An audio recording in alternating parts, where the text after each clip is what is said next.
Good morning. Let us today discuss elegy. We have in our course Thomas Gray's famous elegy written in a country churchyard. Before we discuss the text, let us first of all discuss what elegy is exactly. To be very brief and precise, elegy is a poem that is written in the memory of someone who is dear and near to us. To commemorate and pay tribute to the memory of someone who is dear and near to us, such a poem is called an elegy. The term elegy covered a wide range of subjects, both grave and gay, written in elegiac measure. The original scope of elegy. In ancient Greece, where it originated, the term elegy covered war songs, love poems, political verses, lamentations for the dead. In fact, a wide range of subjects, both grave and gay. The Greeks judged this composition by its form, not by its subject matter.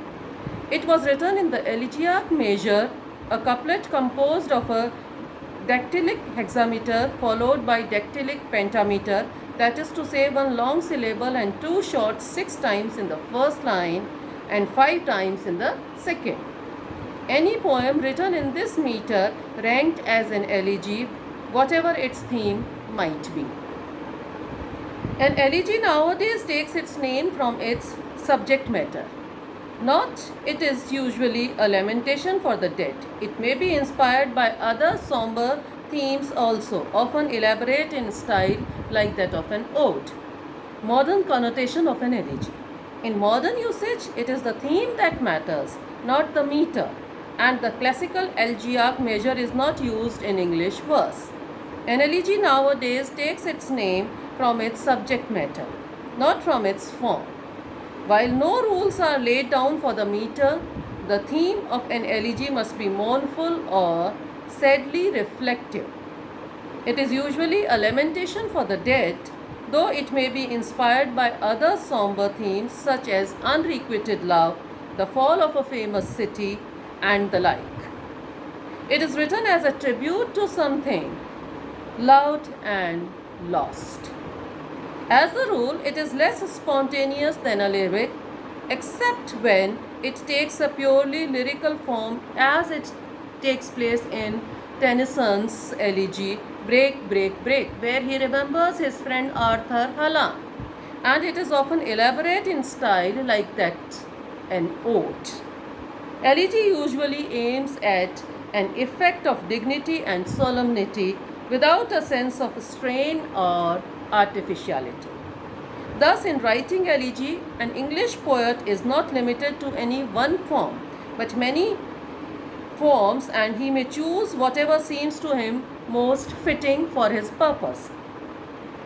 Though some of the most touching poems of personal loss have been written in very simple language, the formal elegy usually aims at an effect of dignity and solemnity without a sense of strain or artificiality. This was magnificently achieved in Gray's elegy written in a country churchyard, and he adopted there the form of quatrains. He has written it in quatrains, and those quatrains are in iambic pentameter, that is, the lines of 10 syllables, alternately long and short, was ideal for his purpose. We read it, however, as it was intended to be read, as a conscious work of art, not a spontaneous expression of sorrow. Otherwise, any elaborate and complex mode of utterance might cause us to question the sincerity of the poet's emotion, as Dr. Johnson did when he remarked, "Where there is leisure for fiction, there is little grief." It is to be read as a conscious work of art, not a spontaneous expression of sorrow. Other features of elegy. The elegy lends itself more readily than other forms of poetry to discursive reflection on the part of the poet. Sometimes death is the inspiration and sole theme. Other times it is merely the common starting point from which the poets have launched various other themes also. Death is so vast and evocative a subject that it leads the poet to regions of thought he might not normally explore. As A.R. Entwistle observes, quote, sometimes death is the inspiration and sole theme, or other times it is merely the common starting point from which poets have launched various themes. Speculations on the nature of death and the hereafter, tributes to friends, the poet's own mood, even literary criticism. Unquote. Milton laments the degradation of poetry and religion in his famous elegy Lycidas, an elegy on the death of a learned friend. Edward King, whom he sincerely mourned. Tennyson philosophizes on the puzzles of life and destiny in Memoriam, an elegy on the death of his friend Arthur Hallam. Matthew Arnold pauses to reflect on the course of the life of mortal men on the earth in Rugby Chapel, an elegiac poem on his visit to his father's grave 15 years after his death. And so on. There are many more examples. These reflections are digressions, of course, in relation to the main theme, but at the same time, they seem an integral part of the entire structure. Lycidas would be substantially poorer without its passage on fame and the onslaught on the corrupt clergy of that day. So too would the other poems if we removed the passage in which they seem perhaps to deviate from their theme. Though grief is the dominant emotion in the early part of the elegy, the note often changes towards the close to one of resignation or even joy, as the poet reconciles himself to the inevitable or expresses his faith in immortality and future reunion. Thus, Lycidas closes on a note of optimism. Here I quote from the text, "Weep no more, woeful shepherds, weep no more. For Lycidas, your sorrow is not dead, sunk though he be beneath the watery flow." In Shelley's Adonais, an elegy on the death of Keats, the transition from mourning to consolation and then to triumph occurs long before the close. Here I quote from Adonais, "Nor let us weep that our delight is fed, far from these carrion kites that scream below. He has outsoared the shadow of our night, envy and calumny and hate and pain, and that unrest which men miscall delight, can touch him not and torture not again. He lives, he wakes, its death is dead, not he." There is a form called pastoral elegy.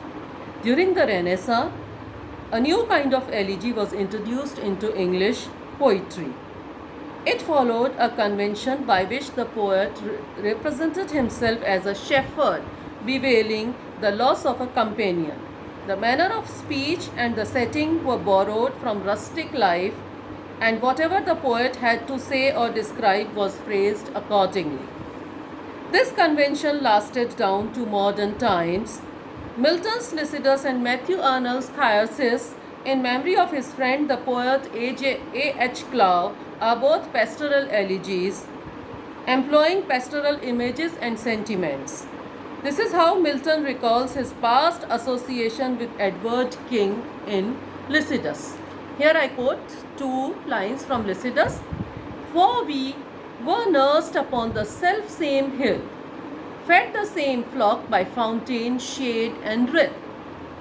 Shorn of the pastoral metaphor, the lines mean that Milton and King were students of the same college. They were nursed upon the self-same hill and shared the same pursuits there. They were fed by the same flock by fountain, shade and rill.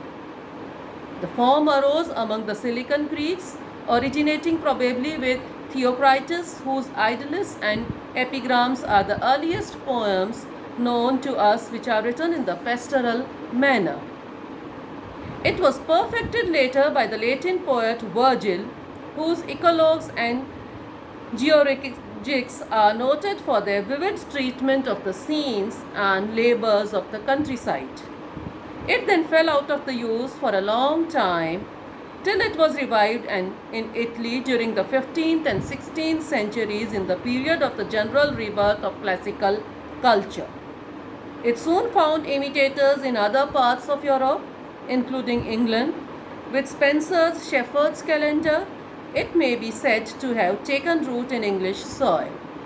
Lycidas probably owes its choice of form to Spencer's Astrophel, a pastoral lamenting his patron and intimate friend Sir Philip Sidney.